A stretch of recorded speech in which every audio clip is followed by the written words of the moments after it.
नमस्कार, ज्ञान सागर में आपका स्वागत है। आज हम कक्षा 8 की हिंदी पाठ्य पुस्तक भारत एक खोज, जो जवाहरलाल नेहरू द्वारा लिखी गई है और एनसीईआरटी ने इसको आपके पाठ्यक्रम में दिया है। इसका पाठ 8 अध्याय 8 पढ़ने जा रहे हैं। अध्याय 8 तनाव। भारत में तनाव 1942 के शुरू के महीने में बढ़ा।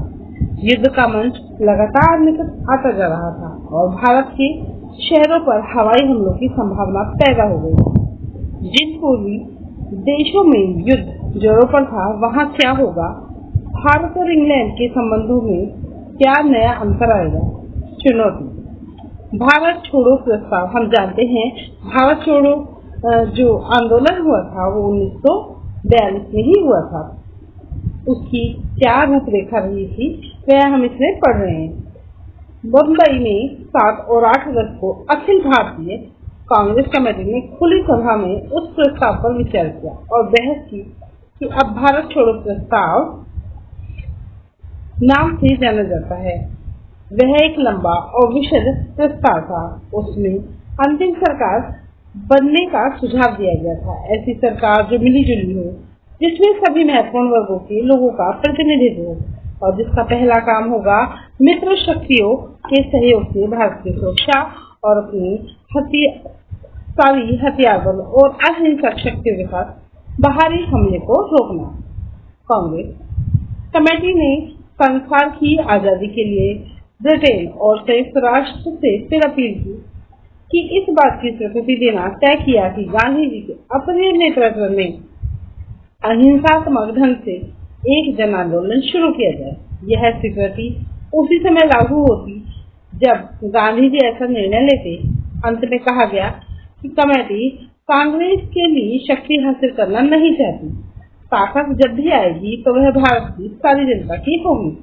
अपने समापन भाषणों में कांग्रेस सभापति मौलाना अबुल कलाम आजाद और गांधी जी ने यह स्पष्ट कर दिया कि उनका अगला कदम क्या होगा।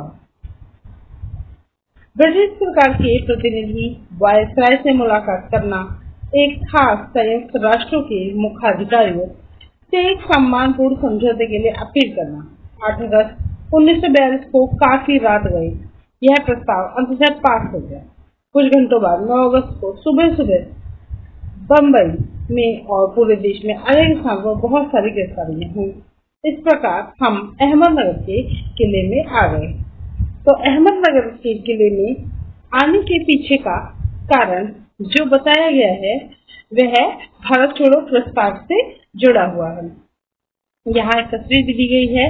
जब भारत छोड़ो आंदोलन कर रहे थे नेहरू जी, तो उस दौरान किस तरह से जुलूस निकाला गया था, जहाँ पर महिलाओं की भी अपनी एक रैली निकल रही थी जो बीच में चल रही थी।